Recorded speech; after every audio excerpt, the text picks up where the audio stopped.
Welcome, friends, to another episode of Growing Smart, the Stronghold podcast. I am your so humble host, Thom. You can find more about Stronghold and myself at strongholdtraining.com. Today, what we're going to do is have a very short podcast, but I want to key in on how we can help your customer service team become, if not the tip of the spear of your sales organization, definitely a massive support to sales. We're going to really focus on how customer service and support can really grow the sales of your organization. So let's go.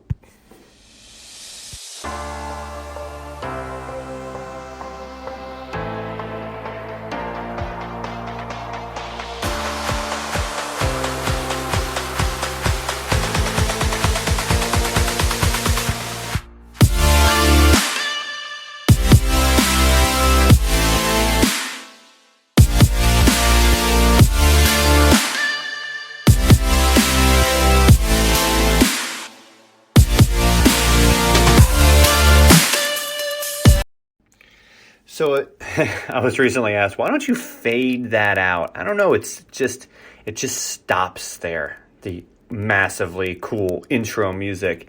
Hey, this is like podcast number 5. We're getting more technically savvy. We're working out the bugs. Appreciate your patience. But the main bug we got to work out is lack of revenue generation. I have a firm belief, it's one of the reasons I'm in sales training, I have a firm belief that every organization, including my own, is leaving a ton of revenue on the table. If, and only if, you provide great service and add value to your consumers, to your clients. If you, listen, look yourself in the mirror real quick. If you were already staring in the mirror, that's creepy. Go ahead and just take a second and ask yourself these 2 questions. Do I provide great value to my clients? I mean, there's no doubt, like anyone who comes to me is going to be bettered for it. And then the second question is, do I have a passion for helping my clients meet their goals or solve their issues? So you not only provide value, but you also really care. You really, truly care. If you can say yes to both of those things, then I promise you we're leaving revenue on the table. Why? The reason why is those who provide great value are so focused oftentimes on providing value that we don't always see the avenues for getting that value into the hands of others. We're so focused on actually helping our existing clientele that getting that help into the hands of other people is just not necessarily what we're good at, because that's selling, that's promoting. We're better at helping, not promoting. And then the other thing is this thing about caring. Of course, very important. That's why I asked it. But those who care oftentimes don't like to interrupt. They don't want to bother people. It's like, hey, if they want help, we want to help them, but we're not really here to interrupt their day and make them unhappy so that we can turn around and try to make them happy. It kind of goes against the heart of the really compassionate service person. And so because of that, which those are understandable, from our strengths flow our weaknesses. So because you're so good at helping, you don't want to bother people. And because of that, what ends up happening is we don't help as many people as we could. Okay, that's my theory. That's my theorem of sales, if you will. So we leave money on the table, those who like to help. So at Stronghold Training, the people that I primarily help are not aggressive salespeople. Those types of organizations don't really do too well with me. I send them off to other places. Plenty of sales trainers around the globe that would be happy to sharpen the teeth of aggressive sales teams. It's not really me. I certainly can work with them, but they're probably not going to like me too much because I'm really only interested in working with people who sell with integrity, have a tremendous compassion for their customers, and really want to change the world and help everyone that they can and everything they do to the utmost of their ability. And so I find that with those folks, there are unique challenges. Again, as I've already mentioned a couple. So what do we do about it? Well, the first thing you have to realize is that going out and hiring a sales team, though probably the right move, we have to be careful about that, because the sales team also has to represent the core values of your organization. They can't be just the aggressive arm. They can't be the SEAL Team 6 of your organization, and then we come in and we just bandage them up. Nope. The sales team needs to look a lot like the rest of the organization. If they don't, then they're going to bond with people who are more like themselves, and then those people are going to come into the organization and be frustrated. So I'm not saying it can't work, but ideally your salespeople are going to share the same core values that the rest of the organization shares, even the service team. They're just going to be skilled at selling and not just servicing. I'm sure that makes sense. Let's just assume for a second you have or don't have a sales team. It doesn't really matter, but let's just assume that everyone in the organization shares the same core values, that those core values of being compassionate and helping and providing value. Let's just assume that for a minute. Let's kind of get to the meat of this today. I said it was going to be a short podcast. I don't want to be a liar. So what we need to realize is, if that's the case, if that's the organization you are, then actually your greatest avenue for sales is not probably your sales team. It may be just because of time and service, but you have a huge opportunity for sales within your customer service team. And so whether you are a tech company or any other organization, so whether it's support or customer service or whatever you want to call it, when a customer comes in or calls in with an issue, the number one thing, of course, we want to do is solve that issue. But through solving issues, we create the greatest form of bond possible. The best help you can do is help the hurting. So when someone calls, they're hurting, they're frustrated, they have a dilemma, they have an issue, and we actually solve that issue. That level of bond in that moment between those two people, not just the company, but between those two people, is very, very high. And that's your best opportunity to begin helping them in other areas. To go beyond just solving the initial problem, but actually to build on that bond and solve problems that they might not even realize they have yet, or show them opportunities that they may not have realized existed.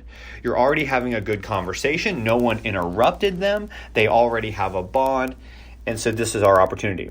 Here are our challenges. Challenge number one, they were calling in just to solve the problem, and now we're going to keep them on the phone.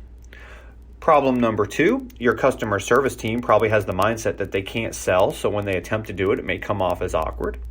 And problem number three, their willingness to do so is very low, so it ends up having to typically become very scripted, and then it kind of sounds scripted. Let me give you a classic example of your support team attempting to sell as most companies do it now. So the way most companies do it now is they do it by offering a service. They just script in at the end of the customer service call to offer a service. The most famous one is McDonald's. So when you're at the drive-thru, these people are there to help you to take your order. And what do they ask? Would you like an apple pie with that? It works as long as they don't do it every single time, as long as they only run that campaign, say 3 or 4 months a year. It's an additional little cherry on top, or apple pie on top, if you will. And so it works. Just asking the question works. You see, it's so easy to get support and customer service to sell that simply by adding in the script for them to offer it, it works. So cable providers do that too. At the end of a call, they might say something like, would you like to see how you might be able to save $25 on your bill next month? People go, we're so used to it. It sounds so scripted. It came at the end of the call. It seemed kind of forced. Nope, no thanks. Then what do they always ask? Is there anything else I can help you with today? Nope, that's it. All right. Would you like to save $25 by applying for our card? No thanks. Okay. And they let them go. That's very typical. Now, the fact of the matter is if your organization is not even doing that, well, then let me encourage you to at least do that, because it works. Just asking the question from somebody who has bond at that point in time, who they don't identify as being a salesperson, you're probably going to have a pretty high conversion of people for really what takes no investment at all. So you might as well ask. If you're not asking, at least ask. Give your customer service team the very basic of solution today is, if you're not asking the question, give your customer service team, your support team, at least one question. The apple pie question is what I call it. At the end of every call, just switch it up every month so your customers aren't used to hearing the same thing. But have them offer something. pretty routinely, and you'll get conversion. Would you like to talk to someone in sales, or would you like to talk to an account management member? Would you like to talk to a technician about how we might help you with this or that? Is great if you're not doing it already. But not only quickly now transition to what you need to be, what I would suggest you could do, and this is what I help customer service teams do. And if this sounds like a difficult implementation for you, and if I might be a help to you in any way, feel free to reach out to us at strongholdtraining.com. If you go to the homepage there, you can click probably almost anywhere. You can go to almost any page, and there's going to place there to book a 15-minute appointment. You can book a quick 15-minute call. I'd be happy to reach out to you and see if we might be a resource for you. But here's what I really suggest you do. Instead of just making the offer at the end of the call, you give your customer service team 2 or 3 questions. Now, these questions, the key to these questions are they can't require a lot of critical thinking or analytics from the customer service team. They just need to be able to ask them that causes the customer to answer their own dilemma. So let me give you an example. Let's say you're a tech company and you sell software solutions, and let's say that you also sell storage solutions. So you are a software provider, so they're calling in because they're having trouble with the software, but you also have this storage solution. So the customer is talking to them. They work out their issue. They didn't know how to do something in the software. They get it all worked out. Does that take care of your issue today? Sure does. Thank you so much. And instead of saying, is there anything else I can help you with, or making an offer, they say, hey, while I have you, let me ask you, what is your existing, how do you currently store everything? Is it on site, or do you store in the cloud? Doesn't really matter what they answer. It just gets them thinking about storage. Oh, we've got some stuff locally, and then I think we do some cloud. I'm not really sure. Okay, well, do you know if you've ever exceeded your storage capacity? I'm not really sure. Okay. Well, have you ever noticed any slowdowns by having data locally stored? Or have you ever noticed any slowdowns in your system when you're trying to retrieve data? Yes, we have. I'm just coming up with these on the fly, just general questions. It doesn't really matter what anyone answers. You can. What I would do if I came on site, of course, and what I encourage you to do is to really think through these questions. But they need to be questions that do 2 things. The first thing they need to do is they need to get the customer thinking, and the second thing they need to do is they need to not put your customer service or support person in a position that they have to be thinking. Not that they can't, but they're problem solvers. And what we don't want them to do is have to do a discovery session like a salesperson would in order to close them.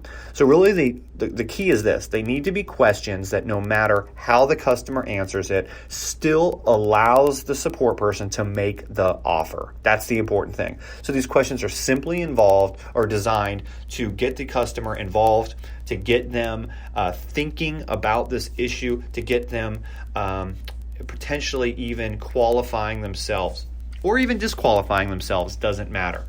Then the support person simply does this. After 2 or 3 very simple questions, they say, okay, well, we have a solution that may help you further with that. And you give them a one-liner. It's a cloud-based storage solution. We've seen speed increases with our customers up to 25% who switched to this solution. Would you like someone to reach out to you to just share a little bit more and see if it would help you? No, thanks, I'm good. Or, sure. The fact of the matter is that you're in a much better position at that point in time to make the apple pie offer than you would have been had you not asked the questions and it sounded kind of canned and out of nowhere. Sometimes the customer will be so involved that they'll say, well, hold on. Yeah, I am interested. Let me ask you a couple questions about it. And ideally at that point in time, the support person or customer service person will need to transfer them immediately to someone in sales or account management. And that's really what you want. You want to be able to transfer those calls, and you're going to get a lot more curiosity and interest If they can't transfer immediately, then you want to make sure that they can set an appointment for them to get a call back as soon as possible. But the customer service person should set the appointment. Okay, we'll call you back between 12 and 1. We'll call you back at 3. Get a specific appointment, not something random like we'll just follow up with you. But worst case scenario, then have someone follow up with them. The fact of the matter is that when you ask these questions, you're going to get more curiosity and greater conversion. And so you just have to train them to be able to handle that. But in some instances, you may even be able to train your customer service team to close the deal. But ideally, you would just have them ask a couple of questions as they know how to do, and no matter how the customer answers, we're either going to transfer them, set an appointment, or tell them someone will be in touch with them soon. Your conversion will go much higher. And if you can't do that, then at least have them make a brief offer, one sentence, would you like an apple pie, with that at the end of every call. I'm here to tell you that with that simple little fix, customer service teams are going to be able to generate so many more leads, so much more revenue. It will shock you. It is so easy to do. Where we go off the rails is once I start working with teams that are interested in doing this, they go too far. They start training their customer service team to qualify people and do the work of salespeople. Don't do it. Remember, these are almost mindless questions that cause the customer to discover for themselves.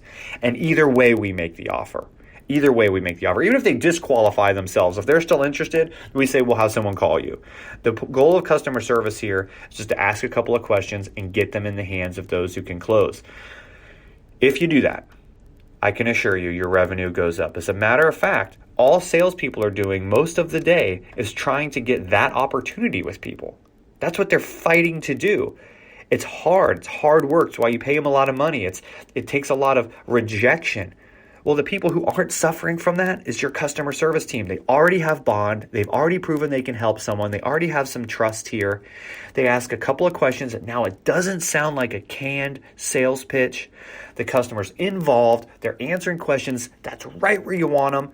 You make a simple offer. A real light offer. And by the way, your customer service team will never sound like aggressive salespeople. They're not wired that way. So when they make the offer, it's never offensive, and they're not going to be uncomfortable doing it because they're going to be following a very quick script that doesn't involve them having to diagnose or sell.